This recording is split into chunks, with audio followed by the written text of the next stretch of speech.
Hello, everyone. Welcome to the Rebecca Lynn Pope Show, our premiere show for tonight. I'm so excited. Finally, we're here, right? Hi, Royal. Hello, everyone, as you're coming on. Jace, hello, hello, hello. It's so excited to be here. You know, this has been a long time coming, right? We've been working on this. We had to get all of the pieces and parts in place. Wearing her crown, this is about to be good. Thank you, love. Hi, Little John Roberts. Hello, Shernay. Hello, everyone, as you're coming on. Thank you. Okay, Miss Ashley. Thank you to my assistant, Ashley, for all the hard work behind the scenes. My team. Thank you, thank you, thank you, thank you, thank you. And I'm just going to give a little bit of time for everyone to get on here before we hop into this tonight. Jennifer, I see you. Jace, New York City, I see you, Jennifer. You're my first guest, and you're on here ready to rock and roll. Thank you, thank you, thank you. We're just going to give a couple minutes. Just a sound check real quick, guys. Can you guys hear my fan? Is it going to interrupt our sound tonight if I have my fan going? Y'all know I'm having some hot flashes, y'all. Hello in Paris. Good evening, RLP. Hi, Rhea Rose 25. Din, hi, baby. Right? Hi, Nikki. We're back. Those of you who have been rocking with me for a lot of years, you guys remember Girl Talk? You guys remember Girl Talk Live? This is back before there was any live video. It's back before there was any of this go live anything. We were doing Girl Talk Live on Tuesday nights at 7 p.m. for years. Girls, I don't know who's rocking with me from back during Girl Talk Live. 7 p.m. Tuesdays for a long time, right? Bedazzle Me says yes, right? Oh yeah, listen, we were killing it. We would have hundreds of women on a 1-800 toll-free line. Toll-free, this is before video, guys, conference calls, having girl talk, right? Talking it out. So that was years and years and years ago. So I'm so excited. This is the new RLP show. We're going to be here on Wednesdays at 7 p.m. Make sure you tune in. We've got guests for you. So just a couple of announcements before we hop in, before we hop on. First of all, Abundant Life Coach certification is open. We start August 16th. If you want to be an Abundant Life Coach, a certified Abundant Life Coach, make sure you click the link in the bio after the show. Get your application in. The spots are filling up fast. If you want to do what I'm about to do tonight, when you see this demonstrated and you're like, I want to be a life coach too, make sure you hit the application, okay? That's open. And the Work Masterclass eCourse. For those of you who know you need to do your work, everyone in that class right now is like, oh my God, mind blown, right? Mind blown. It is so much. Shadow work, healing work is way deeper than you think, and it's so necessary. For those of you who missed the live class opening, the eCourse is coming, okay? So make sure you're on the list. Hit the link in the bio after the show to click that. Also, one last thing. I have not done a show with guests in years, okay? That being said, guys, because of who I am and what I've done over the years, I attract a lot of single people, men and women. This is my liability statement, warning label, whatever you want to take it, because over the years, a lot of people have connected, hooked up, fell in love, right, through this channel, through the comments, through my show, right? Because you see somebody, guests will be on, someone could like you, like what they're hearing, they're going to be in your inbox. Guys, listen, date at your own risk. I'm not endorsing anyone. No one has been vetted by me, okay? I'm putting that out there. I'm putting that out there because this is the nature of singles. Wherever singles come together, you guys are going to connect. That's just the way it is. So over the years, I've seen a lot of that. Just all I'm saying is date at your own risk. Still date, still vet. Just because you met through me in some form or fashion does not mean, right, that it doesn't come with some inherent risks. Okay? All right, got it. You guys, you got it? You understand what I'm saying? right? I know you understand what I'm saying because you guys are going to be on here. We're going to be on here every Wednesday. It's going to be a bunch of single people, men and women, and of course some married people too. But you guys know what I mean. I attract mostly singles, okay? So date at your own risk. All right, tonight, jumping in. Did I cover all of my announcements? I thanked Ashley and my team. Thank you guys. I'm just making sure I covered all my announcements before we jump in. All right. That being said, before I bring on my first guest, Jennifer, I want to say very clearly that when it comes to this show, right? When it comes to this show, it's going to be raw. It's going to be real. It is, guys, we're just going to keep it real. It's going to be real conversations. If that means you got to put your babies to bed before you hop on the show, if that means you need to be watching this, this is not for children, okay? We're not going to be talking about PG stuff. This is going to be whatever it needs to be for whoever comes on, and the conversations are free to go wherever it needs to go. All right? Okay. My first guest tonight is Jennifer. I'm going to come on here. Jennifer, did you send me a request to join? Can you send me a request to join? I think I hit this little, look, there she is. I found her. On. There we go. Hi. Hi. Isn't this fun? Yes, it's so exciting. I get to finally meet you. I was telling your sister, I call you Aunt Becky when I'm quoting you. I was like, 'cause, Aunt Becky says it don't take all day to recognize sunshine. So I hope you don't mind if it slips out. I'll take it. I'll take it all day, love. Aunt Becky. I'm Aunt Becky, y'all. I'm Aunt Becky for Jennifer, okay? Jennifer, you're 37, and do I get it right? You're from New York City. I am. I was Brooklyn born, Bronx raised. Awesome. All right. So you wrote in, let me pull up your actual questions because I'm actually going to read your real questions. So wait, you stay on topic. Okay. So guys, just to give you a little bit of background on Jennifer, she wrote into the show because she is an empath. She's an empath. Okay. Just a little background. She said that she was watching a show with me one night and I was on with someone and all of a sudden I tapped into someone and it was the prophetic. It was that discernment, all of that flowing. And you're like, whoa, wait a minute. What did she just do right there? And how do you, and then I mentioned I keep all of you at arm's length so that I don't get caught up in that all the time. In essence, that's what you said, right? Yes. And you were talking to Royal, who's here tonight. I think I heard you say. Hi, Royal. Look, Aunt Becky is the name. Everyone's saying Aunt Becky now, right? It's Beccy, not the other Becky with the good hair, even though our Aunt Becky does have good hair. She's saying, if you're going to say it, you got to say it right. It's Beccy. Right. I love it. I love it. Okay. All right. So your first question, Jennifer, you said, as an empathetic and spiritually prophetic person, how do you balance the need to use your gifts to help others and the need to protect yourself from the fatigue of constantly being pulled on by people in need? So in other words, how do you keep strong boundaries? How do you protect yourself but yet remain open? So Jennifer, my honest answer to this is that I learned boundaries from professional coaching. Okay, so let me ask you a couple questions. When it comes to your gift, your empathetic gift, that picking up what others are feeling really strongly, and when you think about how you've come into knowing that about yourself, or where and when you have seen that exercised, what is your background with that? So I'm a teacher, and I am constantly in front of kids all day.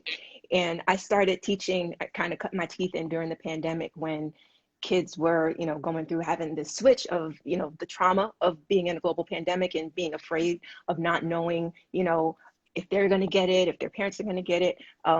So that's when I really started to feel it a little bit more strongly. But for as far as I can remember as a kid, I kind of always felt a room. And so there were some places I just wouldn't go because they were scary to me. And I am a PK, I'm a preacher's kid. I grew up in church. And so I remember just going to my pastor one day and saying, take this away because I don't want to have to feel that anymore. And for a while I was okay. And well, I would say I was okay in the sense that I could be in places and not have to pick up on stuff. But I came across your videos and also other people that I would talk to, and they say God gives you a gift for a reason. And if you're not using it, then that means that the people who need it aren't getting what they need because you're burying it. And Right. so with my kids, with my students, I really try to be sensitive to their needs because I know that they're, you know, dealing with a boatload of stuff. But at the same time, Yes. I'm always outnumbered when I'm with them. There's 150 of them, and then there's one of me. And so, you know, Right. I like Right. in any given time, I'm always accessible, you know, and I Got would. it. Okay. So here's what I give as kind of like a background on this. Most empaths I know come from when the narrative or the dialogue around this gift tends to come from religious upbringing.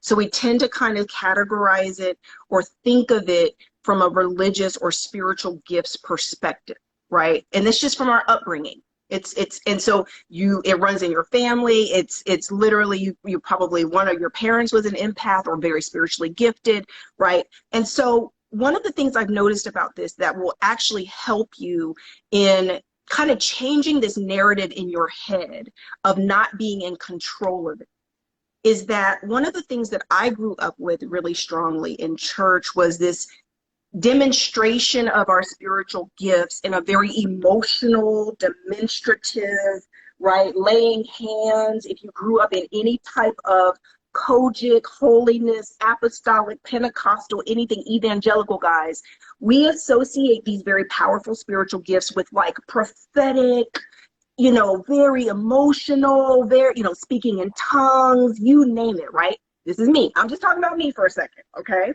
And you're raising your hand too.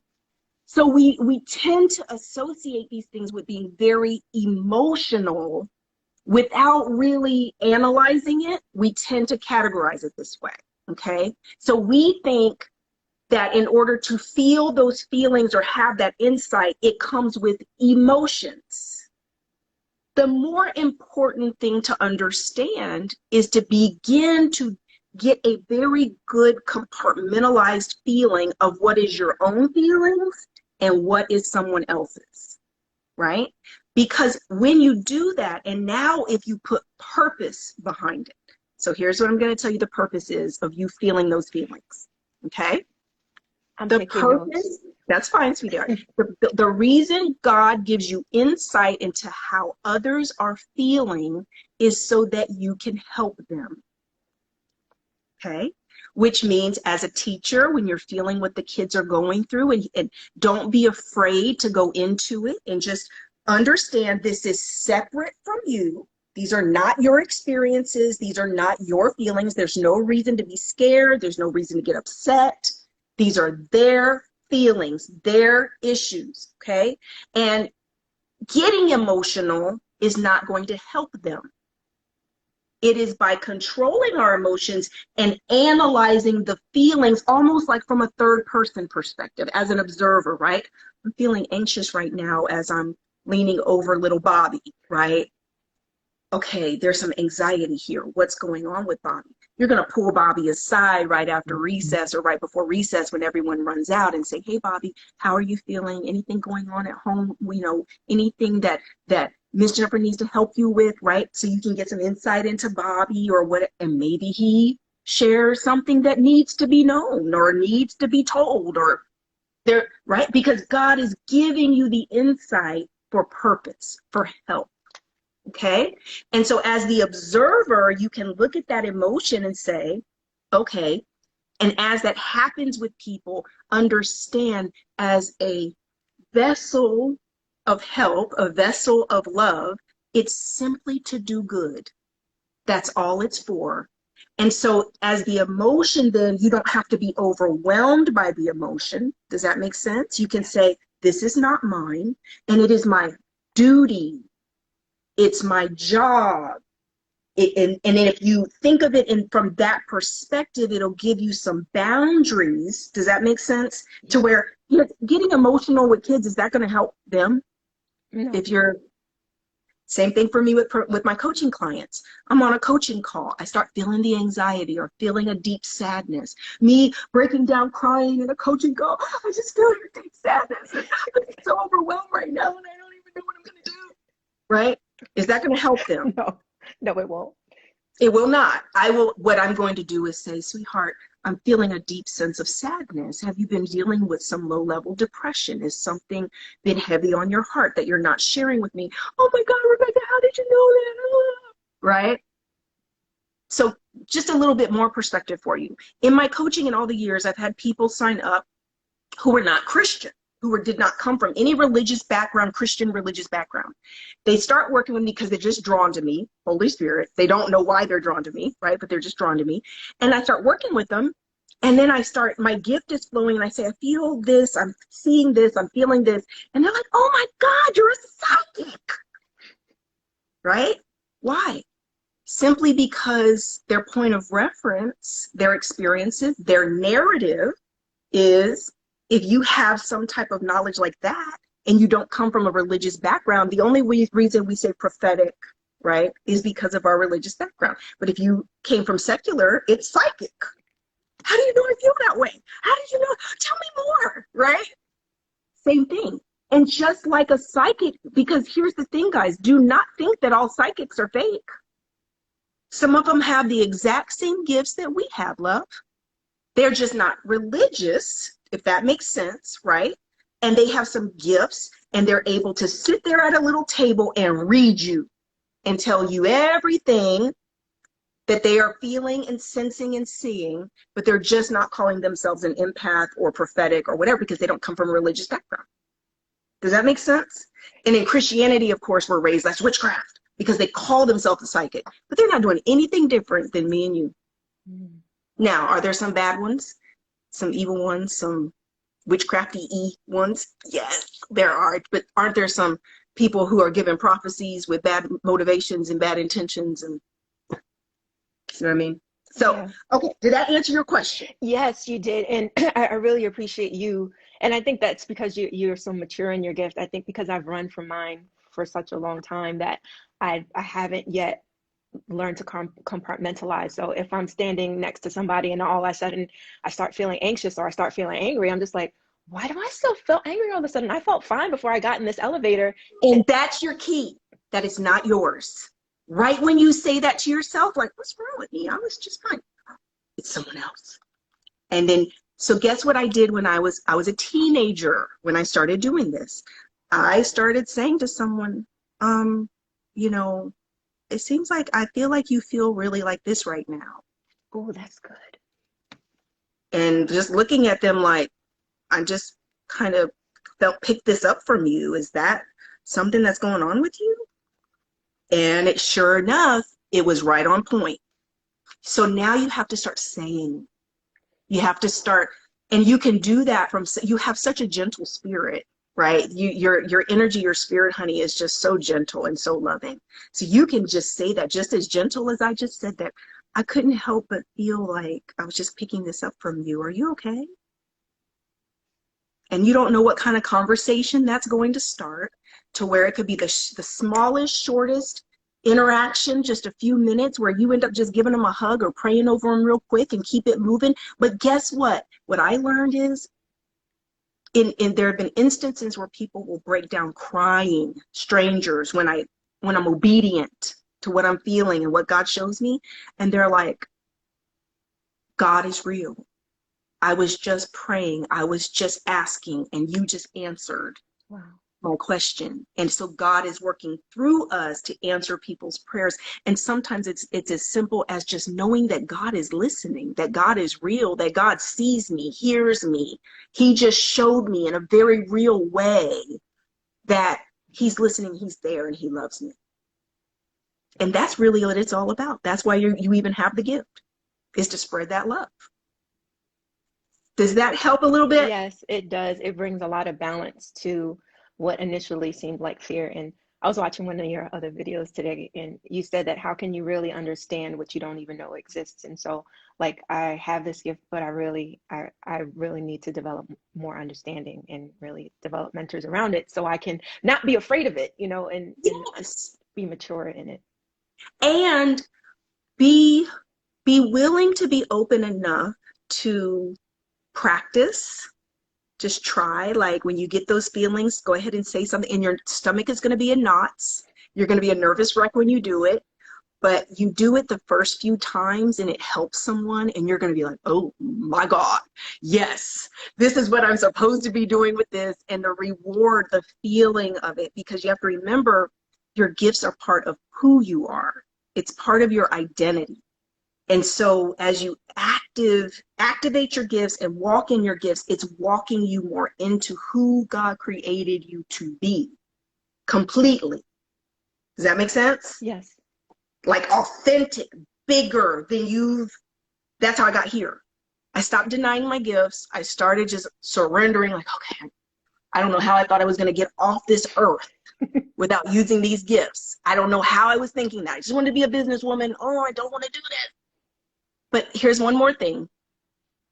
You might have some resistance to your gifts because of religion or church or spiritual abuse, stuff that we've been through, especially as PKs. You know, we go through things that make us sometimes resistant to our gifts, but only because we're looking at our gifts from a perspective of religion or man or something we've gone through associated with church or God. That's not really God. Does that make sense? Yes, yes. It makes perfect sense. Okay, I answered that question. How are we doing on time? We got a little more time. Okay, before our next day. Anything else you want to add to that before I go to your next question? I just was also thinking that you said to pinpoint when it started manifesting. I think, and this is probably, you know, just self-reflecting and thinking about trauma-based responses, that my gift also emerged when I was a kid, because I would be in hostile environments around family members who really who really weren't safe. And so my gift kind of emerged so I would know like who to be around and who not to be around. And that kind of helped me to avoid potentially not good situations for me. So I also remember those experiences of like, oh, that person is probably going to try to hit me if I stay here too long. So let me just go in the corner and get a book or get a toy. Right. Protecting you. Protecting. And that's phenomenal that you're making that association. And I think now coming out of that and putting on your big girl panties, right? You're not a baby no more. You're not a little girl anymore that needs to be protected from someone that might possibly physically harm you. We can now go into a proactive position instead of defense mechanism position with the gift and say, okay, God, help me to show up with this and help me to trust that you're not going to take me anywhere into anything that's not for me with this, right? That everything is aligned with this. And honey, the more you use it, the stronger it gets, and it opens so many doors, because you could have a whole life for you laid out in a whole different trajectory and direction than what you've been planning up to this point. When you start walking in your divine identity and who you are, it just opens so many doors. Thank you. I received Okay. it. Second question. How can you quickly determine when a potential romantic partner is attracted to the comfort of your healing gift and not really you? Tricky. Tricky, tricky, tricky, tricky, tricky. I'll be honest. I did not. So there's two issues I ran into with this. When I was first dating, because I got married very young, Jennifer, like 21. And I stayed married for 10 years. So I'm like 30, 31 when I'm getting divorced, like 30, because I was 20 when I got married, divorced at 30. So I was 30, single for the first time at 30. And I'm dating, and I didn't realize that as an empath, I was feeling what they were feeling when someone really liked me. So I'm getting caught up in this whirlwind of like, oh, we like each other. He's awesome. I like him. He likes me. This is awesome. And then, you know, a couple weeks would go by and this kind of like settles down a little bit. And I'm like, and he's still in it. Like, oh my God, you're a future wifey. You're everything. And I'm like, I don't know that. Like, do I like him? I don't know. How did this get so turned around so quick, right? And so I had to learn to go very slow. I mean, slow walking when I'm getting to know someone, so that I'm doing that question thing that you just said, like if you walk in the elevator, all of a sudden, why am I picking this up? Why am I feeling this? It's his feelings. It's her feelings. It's not yours. If I'm not sitting back, like thinking of him, like, oh, he's so awesome, he's amazing, but I only feel excited about him when I'm around him, that's another red flag, right? Because if you really, really like someone and you're really into them, you're having those emotions and feelings even when they're not around. Does that make sense? Yes. The other thing is you're going to attract very hurting, damaged people. There's just no way around it. My best suggestion is to you is that you end up becoming a professional coach, a professional life coach. It will require you to put boundaries and professional boundaries in place, because psychologically you're creating a professional career path for yourself that is situated around your gifts. So you can be a spiritual life coach, right? And as a spiritual life coach, you become very sensitive to people who are healed and not healed, because now it's your job to do that, right? And now it fits with your gifts, because people want help and need insight, and all your gifts flow in that direction. That's how I became a coach. But then when you're dating or even your friendships, you're much more discerning, you're much more vetting, you're much more careful about who's in your inner circle, who you allow to get really close to you. Because as empaths, we can't handle craziness. We can't handle pain. We can't handle drama. We can't, somebody who's deeply hurting is going to have all kinds of issues, and you will have no peace, because your spirit's constantly picking it all up. Miss Rebecca, can I ask a question? Does it ever work in reverse, where someone started out liking you or says that they liked you and they were crazy about you, and then when you get in their presence, you just start to feel like crap because maybe they're not really feeling you the way they did in the beginning? Like, or is that just another issue? Okay, so I'm gonna ask you a couple real questions. Okay. You are 37. You're in Mhm. New York City. Oh, I'm sorry. I currently live in Michigan. Michigan. I was from New You're York. from New York. How much trauma and pain have you been through up to this? Relationally? All of it. A lot. I mean, so you're saying relationally a lot. I'm saying all of it. Childhood. You already mentioned trauma in the childhood. Mm-hmm. Violent, imbalanced, unsafe environment growing up. So you've been through some traumatic relational experiences. Okay. So one of the things that happens, Jennifer, when you've been through a lot of hell is, and this is why you keep feeling like you're about to cry when we're having this conversation, is it starts to tear down your self-esteem. And when you've been in situations, especially as a child, that were not secure, that were not safe, it causes low self-esteem as an adult. Your confidence suffers, right? And at 37, if you've had these experiences, a lot of the time what can happen is because you have got that beautiful smile on your face and you're attracting amazing men, right? You'll attract some amazing guys. And then they get to know you and they start picking up on the insecurities. They start picking up on the low self-esteem. They start picking up. Do you understand what I'm saying? And then what happens is that because we're spiritual beings having a human experience, you don't even have to say a word. It's not that you've said anything wrong or done anything wrong. I know you've probably internalized this over time, that something's wrong, because all of a sudden they're turning and it shifts and it changes. But what it's really picking up on is this dichotomy of you. You're absolutely freaking amazing and beautiful and gifted and smart and sweet and all these wonderful things, which is what is attracting the guy in, right? But then, and you're smiling and everything's great and you're bubbly and you're, because that's what you give to the world.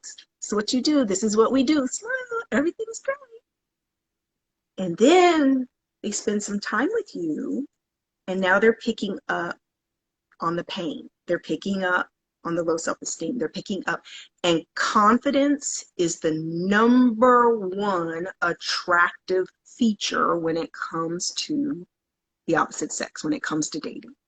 So what happens is they're attracted to this, all that wonderful stuff about you, but back over here, it starts to feel like you're someone else. And they're not quite as excited about you. All of a sudden, maybe your insecurities kick in. And as they start to shift their feelings, it kicks in your insecurities. It kicks in. Do you understand what I'm saying? So now you start going, it's some fear comes in. You might start overreaching. You might start initiating more. I don't know. What do you do in those situations? You try harder? I try harder. Yeah. I ask questions like, I'm willing to put in the work. What is necessary to make us work? I think because my love language is acts of service, I'm naturally given towards serving and helping other people. And so Yep. I feel like, especially in this culture, I dated a high value man recently. And so he was always in business and like I was helping write his grants and just work on different projects and brainstorm through building his business. And so like there's a benefit of me in that way, but I felt like after a certain point, I couldn't do anything right.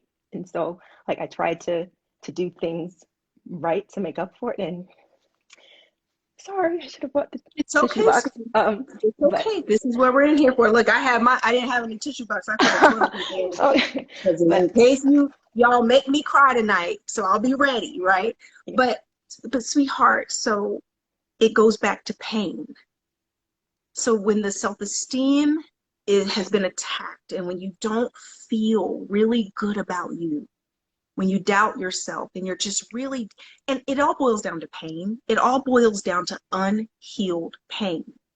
And what happens now is that all of a sudden, instead of being the catch, the challenge, right, it switches. And all of a sudden you feel like you're chasing him.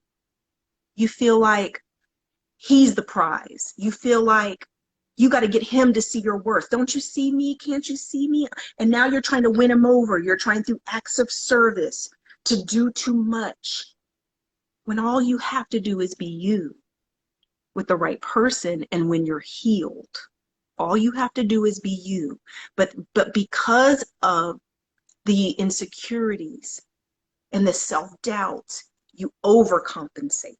And anything you chase is going to run. It's human nature. You know how they say men love a challenge? Men love when women are tough. And I've had clients say to me, sweetie, they'll say, Beck, I don't want to play all those games. Oh, why you're trying to get me to be someone I'm not. No, sweetie, I'm trying to help you heal so that it's not a game. You really do stay in your power. You get in your power and you stay in your power. And you say, I know who I am. I know what I bring to the table. I know my value. I know that I'm absolutely amazing, even if just to be in my presence is a gift. That just me is a gift. There are so many benefits to me being in your life. You no longer have to chase anything or anyone. And it's from that place of self-love that everything flows to you. Everything. All right, my assistant said we over time. Listen, I didn't get to your third question. And the third question you said about the key differences in determining when someone is pointing out your flaws or genuinely wanting to help you. The reason it's hard for you to tell that is because you're hurting. You're hurting. And when the confidence is not high and you're hurting, it feels like any type of a critique is just more attacks, more pain, more not good enough. I'm just not good enough. I'm missing the mark. Once again, here it is, right? And so it feels so personal So it's hard for you to judge what is natural feedback, authentic feedback versus criticism. It's hard for you to know that because it just all hurts. It just feels like it's all more of the same. So, Ashley, make sure that we give Jennifer a free Works Masterclass so you can go through your healing steps. We're going to give that to you as being a guest on the show, honey. Yay! Thank you. Okay. Go through all of those steps. Okay. Start doing the work. The eCourse is launching this week, so Ashley will make sure to get you an email with a link with the scholarship code to where you'll put that in and get inside of there and start doing the work and working through the modules, honey, because that's all. And the first thing that the masterclass is going to ask of you is do not date. Do not date. It is time for a break. It is time for you to be able to hit the reset button and sit back and spend some time with you and God. And for you guys, you and God, to get down to the nitty gritty of what's really going on and heal some of that deep, deep, deep stuff that we got to pull back the layers on and really get to the truth and the love and the heal. Okay? Okay. Is the live Works Masterclass, I think I saw in a video you said you're on the 3rd week, but people can still join? Yeah, don't do that. I need you to start. We're already too far in. We're in week 4 now. So we've closed it up and the eCourse is launching and you'll just work through the videos and the workbooks yourself. And there's also additional therapy and coaching one-on-one available if you need it. You'll just book individual sessions if you need it. Oh, okay. Thank you so much, Aunt Becky. Listen, all right, God, listen, I'm gonna pray for you before you get off of here. Okay. God, we thank you. We thank you for Jennifer. We thank you, God, for her light, her gifts. I thank you, God, even now for what you're about to do in her life and that this turnaround happens in such a miraculous way that the desires of her heart are met. Every desire of her heart, her secret dreams that she has not even shared with anyone, that they be met even without being spoken, God. That you are about to perform a miracle in her life and that this time next year, her life will look totally different from where it's at now. I speak abundance. I speak love. I speak babies. I speak prosperity over her. Amen. Amen. Thank you so much. All much. right, sweetheart, you got this, okay? Okay.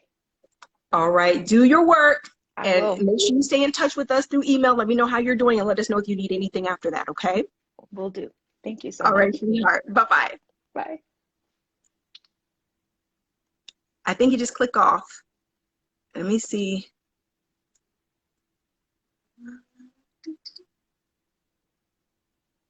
Let me see if I can bring on Shakisha.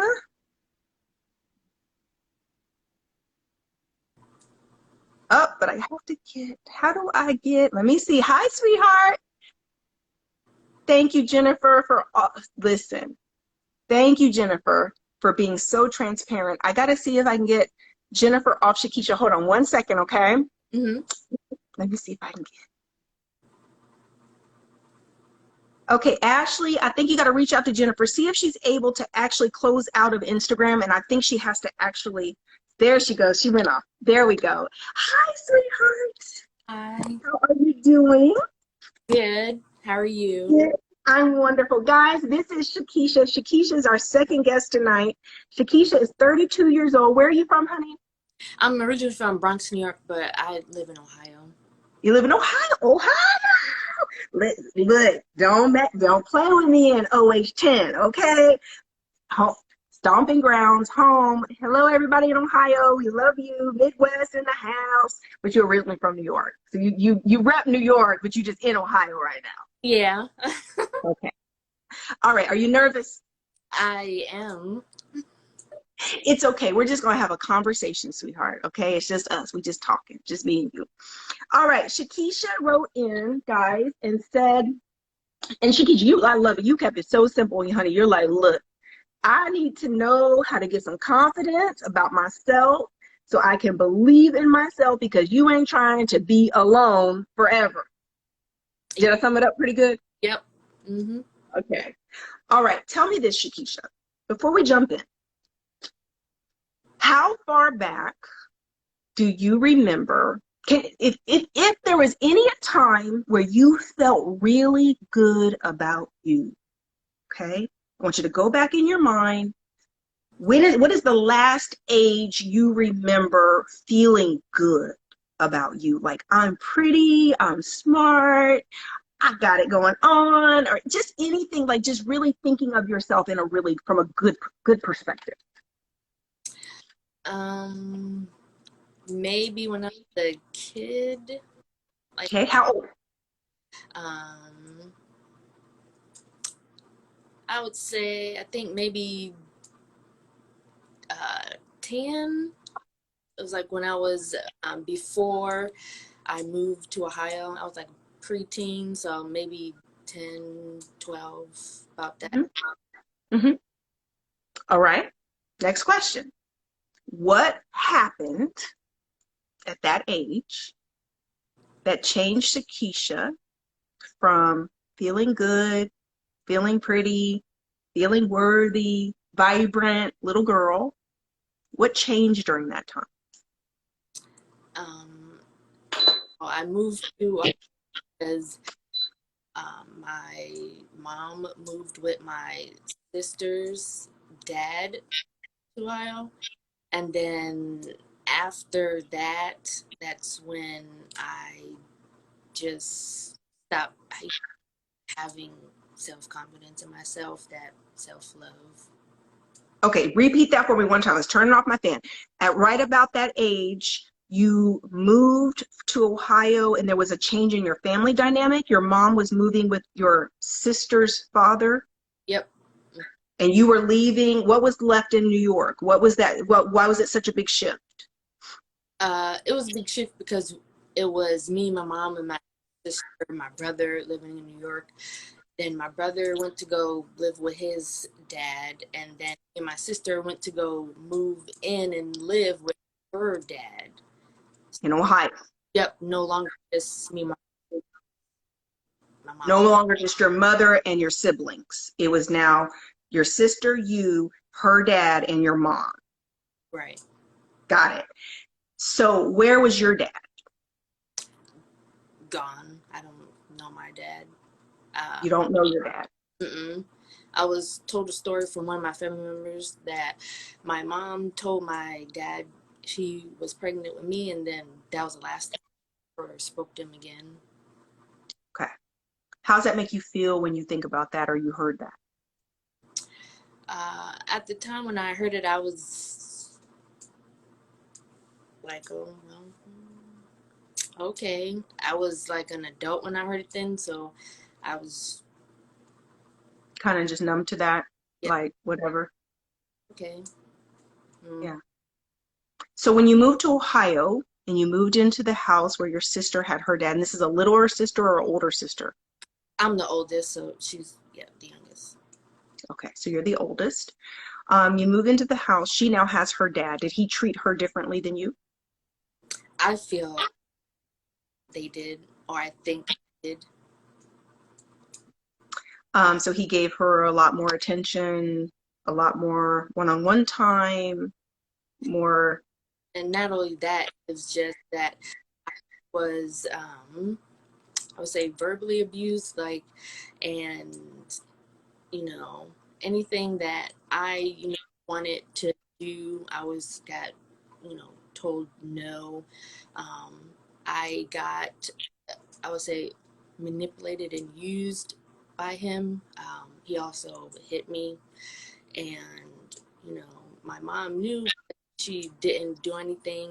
I remember one time telling my mom about it because my grandmother suggested that, I tell her, communicate, talk to her, and I did. And she said, well, if I don't like the discipline in this house, then I can leave. And I was That's what your mom said. yeah, my mom.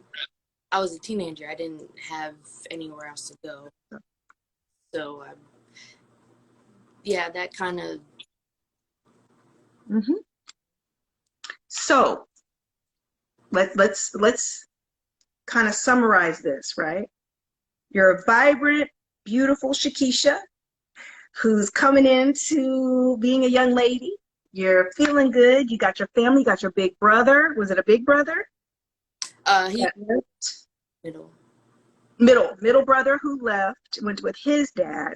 So kind of like your nucleus of a family in New York was totally broken up. Your brother goes to his dad. Everybody got a dad but you. That's number one. Let's just put a pin in that. Okay, everybody got a daddy but you. Then you move to Ohio to move in with what sounds like a monster, some for all intents and purposes. He's beating you, putting his hands on you, verbally abusing you, and your grandmother says to talk to your mother, who should be your number one advocate. And instead of protecting you or getting this man straight about what he's not going to do to her daughter and not abuse you, she did not protect you. She said, you're the problem. If you don't like it, you could leave. That a pretty good summary? Yeah. All right. Based on that, wouldn't it be pretty logical, especially in that 12 to 13 year range? Let me tell you about human psychology during that time. 12, 13 is when you are developing identity. 12 to 13 is an age where your brain is developing how you think about you. This is why when you talk to 12 and 13-year-olds, you're like, I'm going to be a doctor. I'm going to do this. You know, they've got all these ideas about what they're going to do in the world. They think they've got it all figured out. I remember being 13, Shakisha telling mom, like looking at my parents like, whatever, I know, you know what I'm doing. Y'all are so old. Y'all don't know nothing. Like, I just remember having those thoughts. Like, I've got it all figured out, because your brain is literally creating your identity at that exact age. So at 12, 13 for you, here comes trauma. I don't know if you've ever thought of it as trauma. Whenever we go through circumstances or experiences that we don't have the coping skills or coping mechanisms to be able to handle or make sense or take control or feel some sense of acceptance or peace, whenever that happens, there is effects of trauma where we develop personality traits and behaviors as a direct result of trauma. And trauma is not always so big stuff. Trauma can be learning that someone's not who you thought they were. Trauma could be disappointment, rejection. I believe when your mother said to you, if you don't like it, you can leave, I believe that broke your little heart. I think there was a part of you initiating that conversation thinking, she's going to protect me. She's going to do something about this, right? Yeah. And when that didn't happen, how'd that make you feel?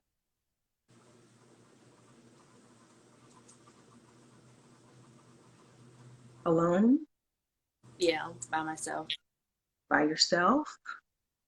Well, I think it would also be logical if you began to feel at 12 or 13 as if you didn't matter to the people who you love the most, that maybe your self-worth began to suffer because the people who were supposed to protect you and love you didn't love you like your siblings, or didn't love you like you knew they were supposed to love you. So now you're internalizing that, and it becomes a self-worth issue, right? Because if my mom's supposed to love me. Of course, our moms are supposed to love us. They're supposed to protect us. What's wrong with me that my mom doesn't love me the way she's supposed to?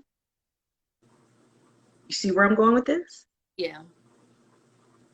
What's wrong with me that he's verbally abusing me? What's wrong with me? There you go, Taryn.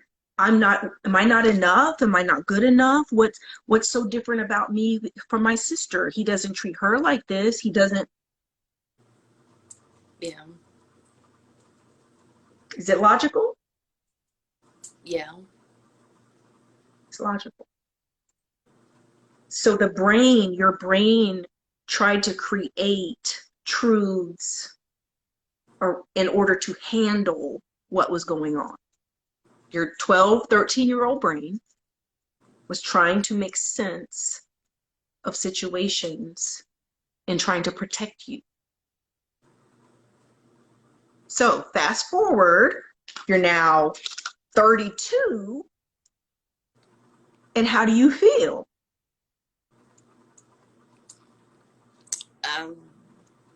Not good about myself, not all the time. It's, off and on. Struggle. Day. It's a struggle. It's a struggle to believe you're enough. It's a struggle to feel good about you. It's a struggle to feel that you deserve love, that you deserve, right? Good stuff. Because at a very, very crucial age, some seeds were sown in your heart, in your mind, some circumstances and the words that were said, the verbal abuse then on top of your mom not protecting you now, beating you down. What were some of the things he would say to you? He would say, stupid. I used to be in foster care, and I used to live with my aunts and my uncles, like when I was younger, and he would just throw it back in my face and say, they don't want you, that's why you're here, this is your last, you don't have nowhere else to go. I also, like when I was younger, I was a model because my sister was, model, and then, I couldn't do it, but it was like anything that I told my mom I wanted to do. My aunt used to sing, I wanted to sing, and she was like, no, you can't be a singer, you're not your aunt, you can't. And I understand you up not having the money, but I just felt like it was me, like I was a problem because every single time I wanted to do anything, in my life growing up, I couldn't do it. Oh, my grades were bad, or I'm too bad. There was one time I wanted to take some acting lessons at a local theater, and I was, living in Ohio that time, and I was a little young girl, and she said, you're gonna have to, but it was very far, and it was in the wintertime, and there was no bus system that dropped you off. So I was like, okay, no, I don't. So they're saying in essence you can, but you can't. Right. They're not supporting you. Yeah, and it was bad neighborhood. So, and then on top of that, my mom's ex-boyfriend, he used me wanting to model to manipulate me and use me, and he took pictures of me and with videos and that sort of stuff. I was Yep. How old were you when that happened? I was a year like 13 to 15, like 16, and just on top of that, I was afraid. I was scared. I never told anyone. Um, Somehow my aunt found out or knew, and then my aunt to my grandmother. But yeah, And did he ever do anything more than take pictures? no, just take pictures. He took videos. He tried, to have sex with me, but it didn't work. Like it didn't happen. Right. He tried, but it didn't. I already know. I already know. We don't have to go into the details there. So when we talk like this about everything you've been through, can you see how logical it would be for why you're struggling as a young woman to believe in yourself, to try new things, right? To risk, to trust yourself, to trust your own judgment, um, to believe you're worthy, to believe you're beautiful, right? Because there's so many words that were said to tear you down from the time you were so young to tear down your self-esteem, tear down your confidence, to make you feel like you're no good, you're not worthy, no one wants you. And those words stick. They stick. They stick to our soul. They're down deep, deep, deep down in there.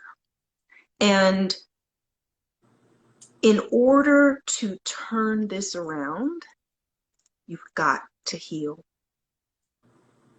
Because at this point, like at 32, we can point to all the people who did all these things. We can look at the failure of your mother, the failure to mother, the failure of your parent, right? To parent you, protect you. Major failure, major. She had all her own issues. She sounds like a woman struggling with all her own mess, just trying to do whatever to keep a man, just keep a roof over her head, do not struggle or be single anymore. So she's tolerating all this craziness with this man she'd had a child with. All kinds of scenarios come in. But at the end of the day, was your mom healed? Mm-mm. She had all her own issues, all her own insecurities, all her own trauma, abuse. This stuff goes to generation, right? And so out of her own fears and all of that, she allowed all this stuff to be going on. And that's okay. We get it. But can she heal you? Can she change it? It now becomes your responsibility to heal yourself. You're going to have to make up your mind that you are going to wade through all this mess. See, and we ain't even got to your adult pain. Do you see how this is like, how complicated this gets real quick? Like you got all these layers from being 12 and 13. We ain't even gotten into your dating stories, relationships, men, stuff that's happened as an adult with friends and your sister. Could you go on and on and on? Yeah. Right? Do you notice how I'm going to the root issues and I'm not even talking to you about dating? Mm-hmm. Why am I doing that? Because it starts at the beginning, the root of the problem. The root of the problem. You can sit and watch dating videos and read books till you're blue in the face, sweetheart. You can get all the advice in the world, but until we go heal that stuff, until we let go of that stuff, until we forgive, forgiveness is not for them. It's not for them. You ain't letting nobody off the hook. It's for you. And guess what I feel right now when I just said that? I think one of your biggest issues is forgiving yourself. That you have put yourself in some situations as an adult with choices you've made and tolerated some things that, Yeah.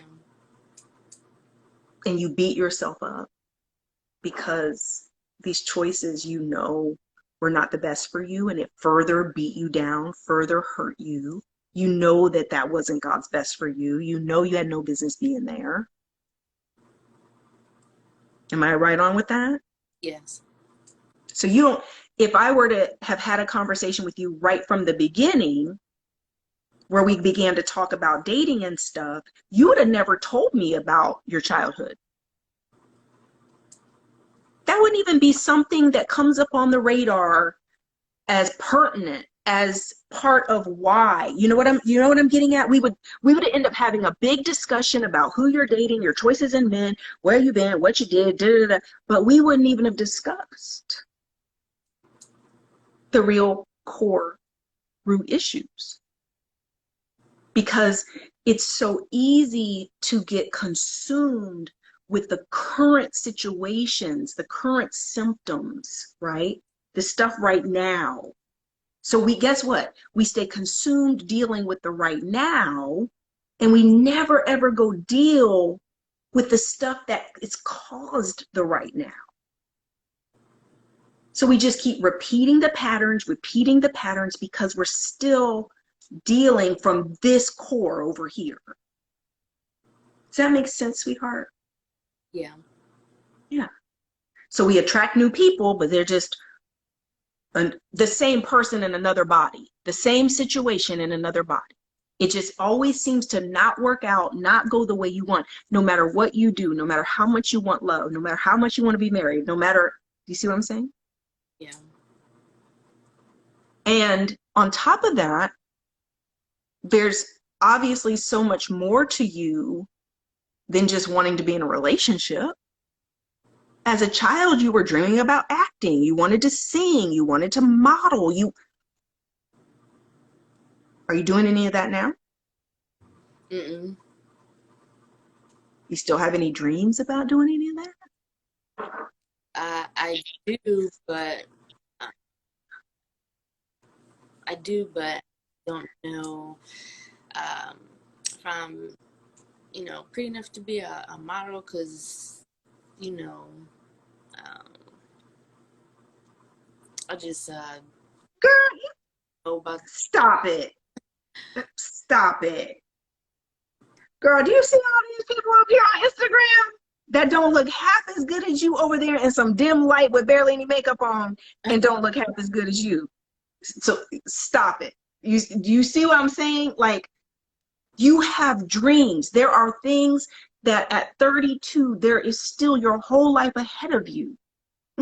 Sweetie, your whole life. Your whole life. Forget a man. Shoot. You got gifts and dreams and passions and talents and skills that the world needs to live out your best life, to fulfill everything that God has put inside of you, as if none of this ever happened. As if none of it ever happened. Just imagine if we peel back and rewind the tape, and none of that happened to you, and you never moved to Ohio. Okay, would you still have some issues? Yes, we all have issues. Your mama was still jacked up, even in New York, so you would have still had some issues. You understand what I'm saying? Because you would have still been making some poor choices. I mean, I ain't talking bad about your mama, but you understand what I'm saying. I just like to keep it real, right? You'd have still had some issues, but even rewind to that. Before anything ever happened to you, from the moment you were born, you're perfect. You're whole. You're healed. And it's all these experiences, all this mess, all this culture, all this programming, all this tearing away and beating down that took away. But you're still whole. Underneath all this mess, you are still the same whole, divine, anointed, amazing, beautiful creature that God created from the moment you came out your mother's womb. All this stuff you've been through is just experiences. It's just a superficial layer of experiences over your true essence, who you truly are. And as we learn to shed these experiences, almost like, think about how a snake sheds its skin, or the way you take off a coat or take off a jacket. Like if you have on a coat, is your identity your coat? No, your identity is you. But we can sit back. Look, I keep trying to touch this with my fingernails, guys, and I can't do it. Hold on, I'm coming down. Right? You can choose to take this stuff off and sit it down, just like you taking off a coat, and lay it over the couch like, that was some mess, honey. That was some mess. Woo! I'm so grateful I survived. I'm so grateful I'm here. I'm so grateful of all the situations. Baby, listen, out of all the situations you've been through, you know you've been in some circumstances where you could be dead right now. Dead. Am I wrong? No, it's true. And God has spared your life in circumstances that, for all intents and purposes, you ain't really got no business even being here right now. It was God's grace and God sparing you that you're even on this video and here with us tonight. Yes. Now, has God done that for a purpose? Are you still here for a purpose? Yeah. You wouldn't be on this call with me right now. You didn't hesitate to send that email in. You jumped. You didn't you? You're like, look, I need help. I'm ready for a change. I'm sick and tired of being sick and tired. I want a change in my life. Yep. And you're on my very first show. Second guest on my very first show. Does God see you? Yes. Does God hear you? Yes. Right? It's time for change. It's time for change. Guys, I'm so sorry. I keep touching this stuff, trying to make sure I see all the stuff down below. Okay? Which means, listen, just like Jennifer, we're going to put you in to the healing class Oh. at no charge to you. You're going to get to work. Okay? Now, Jennifer, if you're still on, I'm talking to you too right now. The Works Masterclass is a lot of work. It's a lot of emotional and spiritual heavy lifting. You hear me? It's you gonna go through before you break through. You understand what I'm saying? Because you gotta wade through a bunch of craziness and all your mess to get the breakthrough. Okay? But I promise you, sweetheart, I promise you, if you honor the work and you honor what God is doing right now in your life, and this is you too, Jennifer, you honor it, show up, intentionally focus. Don't skip any of the modules. Don't skip the steps. Don't skip the guidance. You understand what I'm saying? You're like, oh, that's optional. I'm going to go on a date tonight. Well, I know I'm supposed to be on my detox, but well, he is cute. You understand what I'm saying?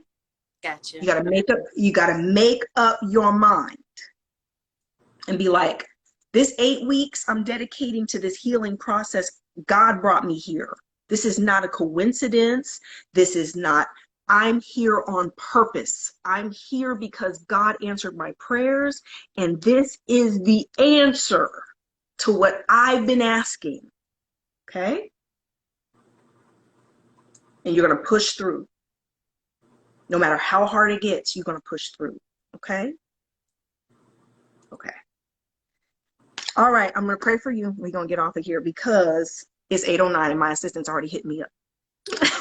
She's like, we over time. Nikki says, Rebecca, your heart is so pure as gold. Thank you, sweetheart. Thank you, guys. So we're gonna do this every Wednesday at 7 p.m., guys. I wanted to show you what coaching and real coaching looks like, and what real help looks like, and what providing solutions looks like, instead of just highlighting problems and not giving people any real help or solutions to what they're going through.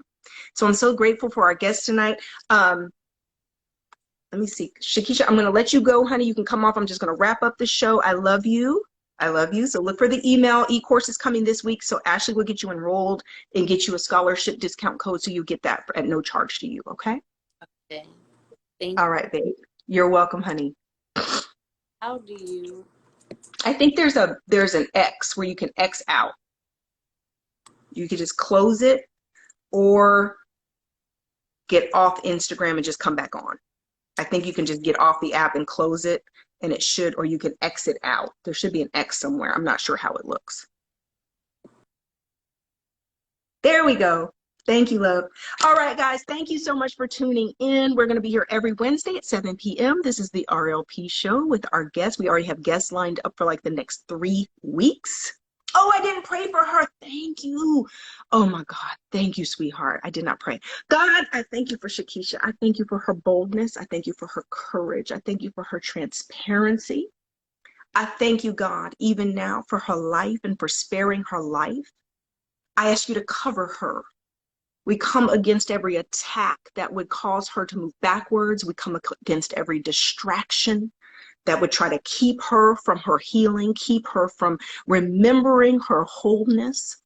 God, we come against anything and anyone that would block the next installation of her prosperity, her abundance, self-love and healing and confidence. We stand in the gap for her, believing for her, covering her spiritually, God, that she is about to walk into a new season of her life. We are going to watch her blossom. We're going to pray for her and support her every step of the way. Amen. All right, guys. I love you. Blessings and abundance. OMG, great show. Prayers for both guests. Yes, praying for our guests. They're both going into their healing work, into the masterclass. That's their gift for coming on the show. We're so grateful for you as guests. Thank you for all of your courage and transparency. Thank you, thank you, thank you. All right, guys, I will see you next Wednesday, 7 p.m., same place. Thank you, Jennifer. Thank you, Shakisha. Thank you guys so much. Blessings and abundance. Don't forget to hit the links in the bio. Works Masterclass for your class. Make sure you get in there. And if you want to be a coach, the world needs coaches. The world needs healers. Amen. The world needs you to activate, right? Get busy because the world needs you. Sign up above in the link to get into our Abundant Life Coach certification. All right. Love you. Blessings and abundance. See you guys next week. Bye-bye.